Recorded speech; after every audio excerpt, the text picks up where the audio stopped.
This is Sridhar Kadari, senior journalist, managing editor, V media news. TGSPDCL డిఈగా పనిచేస్తున్న సంపత్ కుమార్ గారిని కలవబోతున్నాము. డిఈగా అందించిన సేవలు ఏంటి, సాధించిన విజయాలు ఏంటి, వాటి గొప్పతనం ఏంటి అనేది ఇప్పుడు ఆయన మాటల్లో విందాం.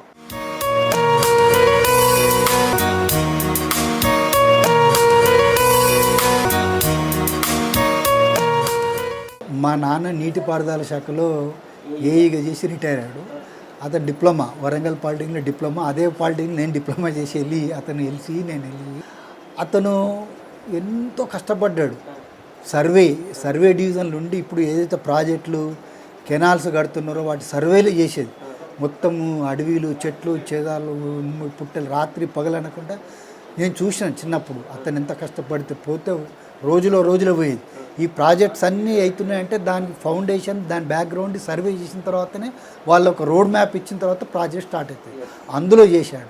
తర్వాత పోచంపాడు కెనాల్లో అల్లంపల్లి, ఖమ్మము, భద్రాచలం అక్కడ అన్ని నీటిపారుదల ప్రాజెక్టులలో మొత్తం మా నాన్న ఉన్నాడు. కెనాల్ పేరు రాజమౌళి. ఆయన అక్కడే వరంగల్లోనే. నాకు రోల్ మోడల్ మా నాన్ననే. అతను నీటిపారుదల శాఖలో ఇంజనీర్, సివిల్ ఇంజనీర్. అయితే నాకు కూడా సివిల్ ఇంజనీరు మా నాన్న పైన చేయాలని ఉండేది నాకు.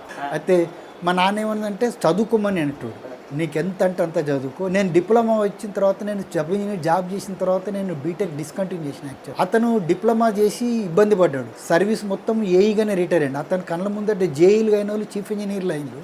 ఇంజనీరింగ్ చేయడం వల్ల మా నాన్న దృష్టిలో పెట్టుకొని నన్ను ఇబ్బందిపడి నువ్వు చదువుకోవాలి, కంపల్సరీ, జాబ్ ఇంపార్టెంట్ కాదని మళ్ళీ పార్ట్ టైం బీటెక్ కంటిన్యూ చేయించి బీటెక్ అయిపోయింది. బీటెక్ అయిపోయిన తర్వాత ఏఈ అయినాక చాలా సంతోషపడ్డాడు. ముందు సబ్ ఇంజనీరే, నేను ఎల్ఎస్సి డిపార్ట్మెంట్ అసిస్టెంట్ ఇంజనీర్గా. ఆయన అసిస్టెంట్ ఇంజనీర్ మా నాన్నగారు ఉన్నప్పుడే ప్రమోషన్ వచ్చింది. సో ఆయన హ్యాపీగా ఫెయిల్ అయ్యాడు. ఎందుకంటే ఫ్యూచర్ ఇంకా చాలా ఉంటుంది. ఏఈ తర్వాత ఏడీ, డిఎస్సి ఇవన్నీ క్యాడర్లు పోతాం అనేది అతనికి తెలుసు.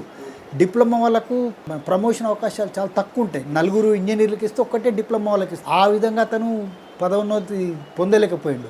అది చూసి నా కొడుకుకి ఇటువంటి ఇబ్బంది రావద్దన్న దూరాలోచనతో నన్ను ఇంజనీరింగ్ చదివేదాకా వదిలిపెట్టలేదు. నేను అసలు జాబ్లో జాయిన్ అవుతా అంటే జాయిన్ కానీయలేదు. సబ్ ఇంజనీర్గా నేను జాయిన్ అవుతా అంటే కూడా జాయిన్ కానీయలేదు. నువ్వు ఇంజనీరింగ్గా ఇంజనీరింగ్ కంప్లీట్ చేసిన తర్వాత జాయిన్గా అంటే లేదు, మనం ఇంజనీరింగ్ చదివినా ఉద్యోగమే చేయాలి కాబట్టి ఉద్యోగం చేసి మళ్ళీ తర్వాత అంటే చెప్పాడు, ఉద్యోగం చేసినా నువ్వు ఇంజనీరింగ్ చేస్తా అంటేనే నేను జాబ్ చేస్తా, లేకుంటే నో అన్నాడు. సో నాన్నగారి మాట ప్రకారంగా జాబ్లో జాయిన్ అయ్యి మళ్ళీ బీటెక్ మళ్ళీ వరంగల్, హైదరాబాద్ ట్రాన్స్ఫర్ చేయించుకొని మళ్ళీ బీటెక్ కంటిన్యూ చేసి ఇంజనీరింగ్ కంప్లీట్ చేసిన తర్వాత ఇమ్మీడియట్గా ఏఈ అయిపోయినాను, అసిస్టెంట్ ఇంజనీర్గా. నాన్నగారు చూసిళ్ళు చాలా సంతోషపడ్డాడు. ఆయన కళ్ళల్లో ఆనందం నాకు ఇప్పటికి కూడా తెలుసు. ఇది కూడా అవినాభావ సంబంధం. ఎందుకంటే ఇప్పుడు నీరు బోరు కానీ కెనాల్ కానీ ఏదైనా కానీ నడవాలంటే విద్యుత్ కావాలి. ఇప్పుడు మనుషులకు కావాల్సినది ఎసెన్షియల్లో నీరు, విద్యుత్తు, గాలి. నీరు నాన్న, విద్యుత్ నేను, ఇద్దరు ఇంజనీర్లము. నాన్నగారు కూడా ఎంతో సేవ చేసిండు ఏఈగా.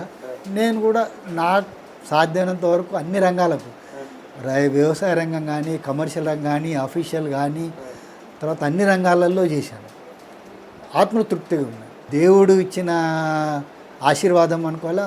తల్లిదండ్రులు ఇద్దరు, కుటుంబ సభ్యులు, ఉద్యోగంలో ప్రతి అధికారులు, తర్వాత ఈ సిబ్బంది, అది మాటల్లో చెప్పలేను నేను.